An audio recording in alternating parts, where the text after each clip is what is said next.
दुर्गा की कहानी। माँ दुर्गा की कहानी भारतीय पौराणिक कथाओं में एक अत्यंत महत्वपूर्ण स्थान रखती है।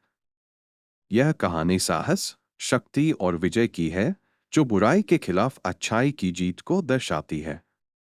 चलिए, हम इस अद्भुत कहानी को विस्तार से जानते हैं।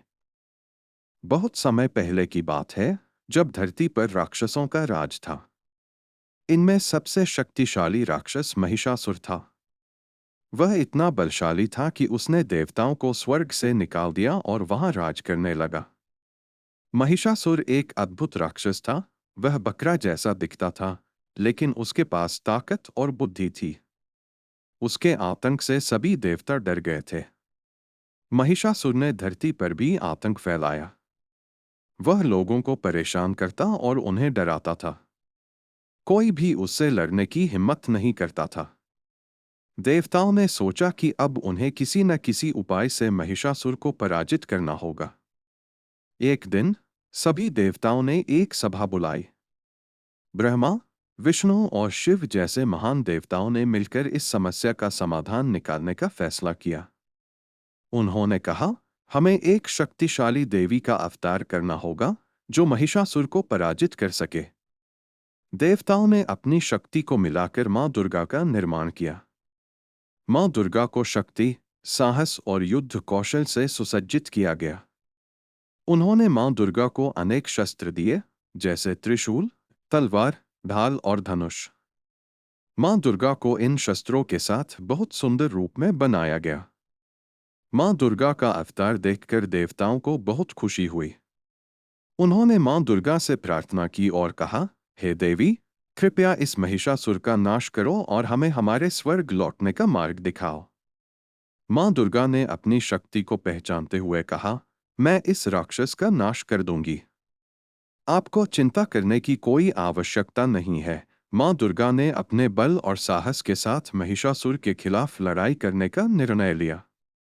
माँ दुर्गा ने अपने भक्तों के साथ मिलकर महिषासुर के राज्य की ओर प्रस्थान किया। महिषासुर को पता चला कि एक देवी उसके खिलाफ युद्ध करने आ रही है। वह बहुत क्रोधित हुआ और अपने सेनापतियों के साथ युद्ध की तैयारी करने लगा। माँ दुर्गा ने अपनी सेना के साथ महिषासुर के पास पहुंचकर उसे चुनौती दी। महिषासुर ने कहा, तुम मुझसे लड़ने आई हो? तुम एक देवी हो और मैं सबसे शक्तिशाली राक्षस हूं। तुम्हारे लिए यह लड़ाई आसान नहीं होगी। माँ दुर्गा ने उत्तर दिया, मैं देवी हूं और मेरे पास शक्ति है। मैं तुम्हें हराकर दिखाऊंगी। इसके बाद युद्ध आरंभ हुआ। युद्ध के दौरान माँ दुर्गा ने अपनी शक्ति का प्रदर्शन किया। उन्होंने महिषासुर के साथ कई बार लड़ाई की, लेकिन महिषासुर की शक्ति भी कम नहीं थी। वह बार बार रूप बदलता था और देवी को चकमा देने की कोशिश करता था। लेकिन माँ दुर्गा ने कभी हार नहीं मानी। माँ दुर्गा ने अपने वीरता से कई राक्षसों को पराजित किया। उन्होंने अपने शस्त्रों से महिषासुर को कई बार घायल किया, लेकिन महिषासुर ने फिर भी हार नहीं मानी। युद्ध काफी समय तक चलता रहा। अंततः माँ दुर्गा ने अपनी सारी शक्ति लगाकर महिषासुर के खिलाफ एक अंतिम हमला किया। उन्होंने अपने त्रिशूल का उपयोग करते हुए महिषासुर को एक शक्तिशाली वार किया। इस वार से महिषासुर धरती पर गिर पड़ा और अंततः उसकी मृत्यु हो गई। देवताओं ने माँ दुर्गा की जय जयकार की। वे सभी बहुत खुश थे क्योंकि माँ दुर्गा ने उन्हें महिषासुर के आतंक से मुक्त कर दिया था।